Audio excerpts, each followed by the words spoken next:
சரவண ஜோதியே நமோ நம. வாழ்க வையகம், வாழ்க வளமுடன். அனைத்து தமிழ் நெஞ்சங்களுக்கும் கனிவான வணக்கங்கள். நாம் இந்த பதிவில் வாக்கிய பஞ்சாங்கத்தின்படி பயிற்சியாகும் சனி பகவானால் உங்கள் வாழ்வில் உண்டாகும் நற்பலன்கள் என்ன என்பதனை பற்றியும், கெடுபலன்கள் ஏற்படுமாயின் ராசிக்காரர்கள் செய்ய வேண்டிய பரிகாரம் என்ன, வழிபட வேண்டிய தெய்வம் யார் என்பதனை பற்றியும் விரிவாக காண்போம். 9 கிரகங்களுமே குறிப்பிட்ட கால இடைவெளியில் நகரக்கூடியவைதான். ஆனாலும் சில கிரகங்களின் பயிற்சி மட்டுமே பெரும் தாக்கத்தை ஏற்படுத்தக்கூடியது என்பதால் அவை மட்டுமே பிரதானமாக பார்க்கப்படுதுங்க.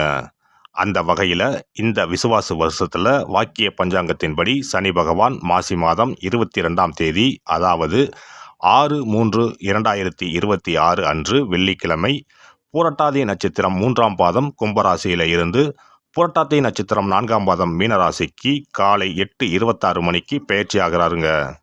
இந்த பயிற்சியில் மகர ராசிக்கு முழுமையாக 7.5 சனி நீங்குதுங்க.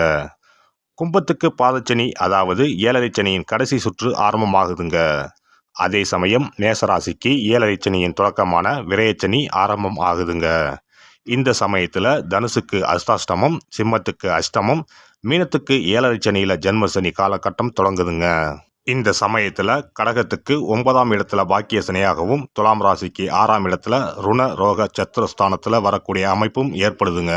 அவருடைய 3, 7, 10ஆம் பார்வைகள் முறையே ரிஷபம், கன்னி, தனுசு ராசிகளில் பதியுதுங்க. இப்போது சனி பகவான் செல்லும் மீனராசி அவருடைய நட்பு வீடுங்க. அதோட அடுத்து வரக்கூடிய குரு பெயர்ச்சிக்கு பிறகு குரு பகவானின் 9ஆம் பார்வை மீனத்துல பதிய இருக்குங்க. இத்தகைய கிரக அமைப்புகள் மற்றும் சனி பகவான் மீனத்துல இருக்கக்கூடிய காலகட்டத்தில் ஏற்படக்கூடிய பிற கிரக பெயர்ச்சிகள், இப்படி எல்லாவற்றையும் கணக்கில் கொண்டே இந்த பலன்கள் தரப்பட்டிருக்கு.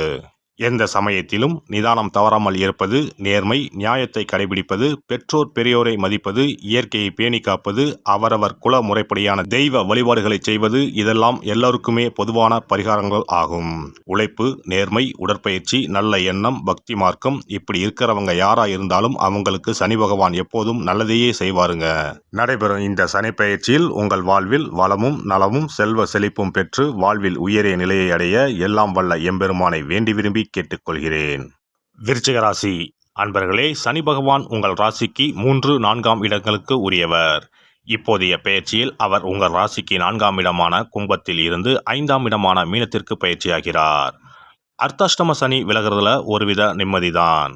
அதோட அவர் பூர்வ புண்ணிய ஸ்தானத்திற்கு சென்றாலும் குலதெய்வத்தை கும்பிடுறதை வழக்கமாக கொண்டவங்களுக்கு நற்பலன்களே அதிகரிக்கும். அலுவலகத்தில் இதுவரை அடங்கியும் முடங்கியுமே இருந்த உங்கள் நிலை மாறும். திறமைக்கு உரிய ஏற்றமும் மாற்றமும் தொடர்ச்சியாக வரும்.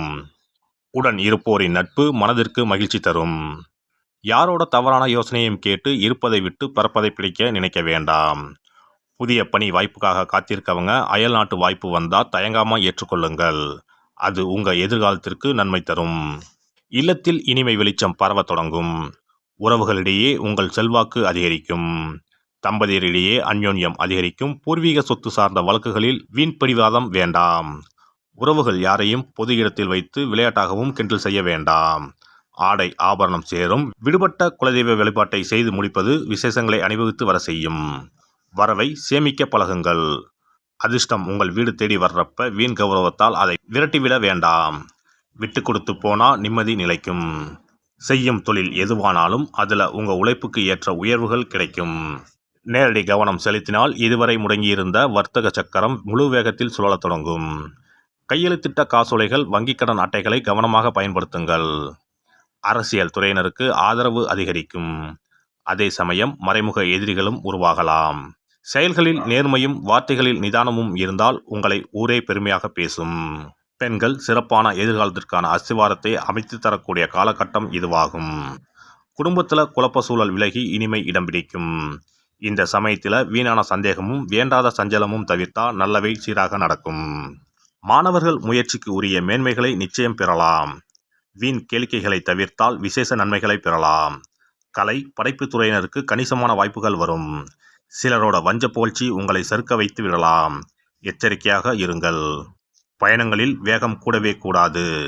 வழிபாதையில் சுகாதாரம் இல்லாத உணவை தவிருங்கள். உடல் நலம் சீராக இருக்க தினமும் கொஞ்ச நேரமாவது உடற்பயிற்சி செய்யணும். பற்கள், எலும்புகள், காது, மூக்கு, தொண்டை உபாதைகள் வரலாம். இந்த சனிப்பெயர்ச்சி காலகட்டத்தில் ஒருமுறை வைத்தீஸ்வரன் கோவில் சென்று முத்துக்குமார சுவாமியை தரிசனம் செய்யுங்கள். செவ்வாய்க்கிழமைகளில் முருகனை கும்பிடுங்கள். உங்கள் வாழ்க்கை உன்னதமாகும். சிறப்பு தொகுப்பு. சனிப்பெயர்ச்சியால் ஏற்படும் பாதிப்புகளை சரி செய்யும் சக்திமிக்க 10 பரிகாரங்கள். சனி பகவானுக்கு உரிய சனிக்கிழமைகளில் விரதம் இருந்து அவரை வழிபடுவது மகத்தான பரிகாரமாகும். இந்த விரதத்தில் மதியம் ஒருவேளை மட்டும் உணவு உட்கொள்ள வேண்டும். இயலாதவர்கள் பழம் மற்றும் எளிய உணவுகளை ஏற்கலாம். சனிக்கிழமை அன்று காலையும் மாலையும் குளித்து சனி பகவானை தொழ வேண்டும். மாலை நேரத்தில் சூரிய அஸ்தமனம் அடைந்த பிறகு சிவாலயம் சென்று வழிபட வேண்டும். விநாயகரை முறைப்படி வணங்கி ஆலயம் வலம் வந்து மூலவர் அம்பாளை தரிசித்த பிறகு நவகிரகங்களை வலம் வந்து வணங்க வேண்டும். சனீஸ்வரரை வணங்கி சனி காயத்ரி மந்திரத்தை 18 முறை கூறி மனதார வழிபட வேண்டும். பின்னர் நல்லெண்ணெய் ஊற்றி 5 அகல் விளக்குகள் ஏற்றி வைத்து வழிபட வேண்டும். சனீஸ்வரர் தனி சன்னதியில் இருந்தால் அந்த சன்னதியின் முன் நல்லெண்ணெய் தீபங்கள் 5 ஏற்றி வைத்து வழிபடுவது விசேஷம். அருகிலேயே கிழக்கு நோக்கி அமர்ந்து சனீஸ்வரனின் சுப அருள் கிடைக்க வேண்டும், சனிதோஷ பாதிப்புகள் அகல வேண்டும் என்று பிரார்த்தனை செய்து வரலாம். இயன்றவர்கள் அன்றைய தினம் மாற்றுத்திறனாளிகளுக்கு அன்னதானம் வழங்குவது விசேஷம். சங்கடகர சதுர்த்தி தினத்தில் விநாயகருக்கு 8 சிதறு தேங்காய்களை உடைத்து நெய் தீபம் ஏற்றி அர்ச்சனை செய்து வழிபட்டால் சனியின் பாதிப்புகள் குறையும். அதேபோல் வெள்ளிக்கிழமை தோறும் அதிகாலை நீராடி அருகம்புல் மாலை சாற்றி அரசமர பிள்ளையாரை சுற்றி வந்து முறையாக வழிபட்டால் சீரும் சிறப்பும் நாடி வரும். தோஷங்களை எல்லாம் போக்கும் சக்தி பிரதோஷ வழிபாட்டுக்கு நன்மை உண்டு. அதிலும் சனிக்கிழமைகளுடன் இணைந்து வரும் சனி மகா பிரதோஷ நாளில் நந்தியையும் ஈஸ்வரரையும் வணங்கி வருவது சிறப்பான பரிகாரமாகும். அப்போது சுவாமி நந்தி அபிஷேகத்துக்கு பால் வாங்கி கொடுக்கலாம். அது மட்டுமின்றி திருக்கோவில் விளக்கேற்ற எண்ணெய் வாங்கி கொடுப்பதும் சிவாலயங்களில் வில்வத்தலத்தால் அர்ச்சனை செய்து வழிபடுவதும் மிக உன்னதமான பரிகாரங்கள் ஆகும். பொதுவாகவே சனி பகவானின் தானியம் எள். அந்த எள் எண்ணெயில் அவருக்கு விளக்கு ஏற்றி வழிபடுவதால் நன்மைகள் பெருகும். சனிக்கிழமை விரதம் இருந்து எள் எண்ணெய் தேய்த்து ஸ்நானம் செய்து சனி பகவானுக்கு உகந்த எள் எண்ணெய் விளக்கிட்டு எள் சாதம் படைத்து சனிக்கவசம் ஓதி வழிபடுவது சிறந்த பரிகாரமாகும். வெள்ளிக்கிழமை இரவு எள் தானியத்தை கரும்பட்டு துணி அல்லது கருமை நிற காகிதத்தில் வைத்து மடித்து தலையணைக்கு கீழ் வைத்து படுத்து உறங்கவும். மறுநாள் காலையில் எள் எண்ணெய் தேய்த்து குளித்து முதல் நாள் மடித்து வைத்த எள்ளை வடித்த சாதத்தோடு கலந்து நைவேத்தியம் செய்து காக்கைக்கு வழங்க நன்மைகள் ஏற்படும். சனி தோஷங்களை போக்கி நன்மைகளை உண்டாக்கும் கண்கண்ட தெய்வம் ஆஞ்சநேயர். ஆகவே இயன்ற போதெல்லாம் அனுமனுக்கு வடைமாலை சாத்தி துளசி மாலை அணிவித்து வெண்ணெய் அர்ப்பணித்து வழிபட்டு வந்தால் சனிதோஷ பாதிப்புகள் நீங்கும். வீட்டில் நலப்புராணம் படிப்பதாலும் நேரம் கிடைக்கும் போதெல்லாம் ராமநாமத்தை உச்சரிப்பதாலும் பாதிப்புகள் நீங்கி பயனடையலாம். ராமநாம ஜபம், சுந்தரகாண்ட பாராயணம் என குழுவாக இணைந்து கூட்டு பிரார்த்தனை செய்வது மிக அற்புதமான பலன்களை பெற்றுத்தரும். சனிக்கிழமைகளில் சனி பகவானின் அதிபதியான மகாவிஷ்ணுவை வணங்கி விஷ்ணு சகசரநாமம் அல்லது அனுமன் சாலிசா பாராயணம் செய்தால் எண்ணற்ற நன்மைகளை பெறலாம். நல்லெண்ணெய், உளுந்து, இரும்பு சட்டி ஆகியவற்றை ஏழை எளியோருக்கு தானம் செய்யலாம். அதேபோல் சனி ஆதிக்கம் செலுத்தும் பூசம், அனுசம், உத்திரட்டாதி ஆகிய நட்சத்திர நாட்களில் அன்னதானம் செய்வது சிறப்பு. நடக்க முடியாத மாற்றுத்திறனாளிகளுக்கு நம்மால் முடிந்த உதவிகளை செய்தால் சனி பகவான் அருளால் மகிழ்ச்சியான வாழ்க்கை அமையும். எல்லாம் வல்ல இறையருளால் நீங்களும் உங்கள் அன்பு குடும்பமும் உடல் நலம், நீலாயுள், நிறை செல்வம், உயர் புகழ், மெய்ஞானம் ஓங்கி வாழ்க வளமுடன். இந்த வீடியோ பதிவு உங்களுக்கு பிடித்திருந்தால் லைக் பண்ணுங்க, கமெண்ட் பண்ணுங்க, ஷேர் பண்ணுங்க, மறக்காம சப்ஸ்கிரைப் பண்ணுங்க, பக்கத்துல இருக்கிற பெல் பட்டனை கிளிக் பண்ணுங்க. நன்றி, வணக்கம். ஓம் நமச்சிவாய. சிவாய நம.